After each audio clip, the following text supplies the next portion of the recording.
Welcome to the After Spin. Additional comments from our panelists just available on our website. I want to ask you, what do you wish you'd have said on last week's show, but you didn't get a chance to? Doug Raymond. Well, probably for the tell us something we don't know portion where we got a little bit of free rein, I think I would have mentioned that I feel very confident that in November we are going to have a governor's race between current Governor Pat McCrory and Roy Cooper. But they have primaries to go through, and I'm very confident they're going to win.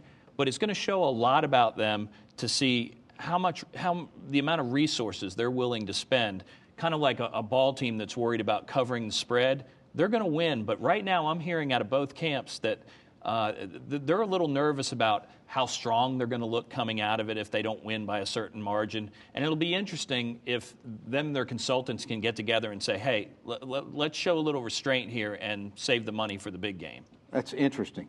Chris, what do you wish you'd have said on last week's show, particularly since we didn't have time for Tell Us Something We Don't Know? Make this related because of the kerfluffle of the charter school report. Kerfluffle? Yep, championed by Lieutenant Governor Dan Forrest. The Department of Public Instruction also reported on the virtual online charter schools, or released data.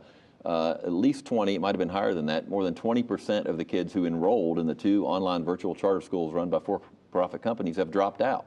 So we know at least 1 in 5 in the first 3 months of the year tried it, didn't like it, but we don't know what happened to those kids, where they are, where the money went. I think that you're going to continue to hear about problems with these two virtual charter schools the rest of the year.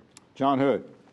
We talked about the economy and how it was growing, perhaps better than people had originally thought.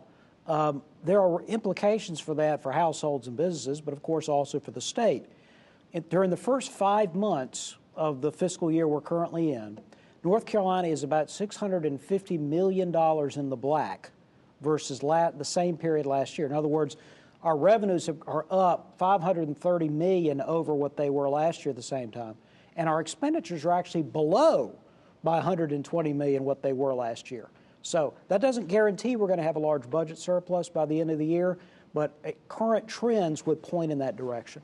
So does that mean pay raises for state employees are looking better and better? I think you would assume pay raises for teachers and state employees. In any event, this will affect the size of those pay raises. Right. Howard, what do you wish you'd have said on last week's show?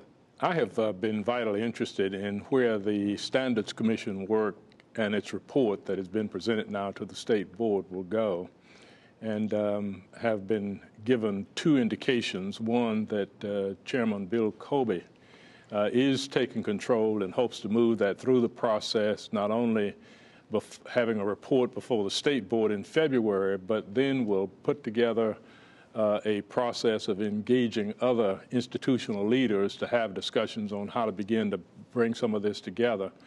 And the second is, I'm just hopeful the legislature will stay out of it now and let the State Board do its work.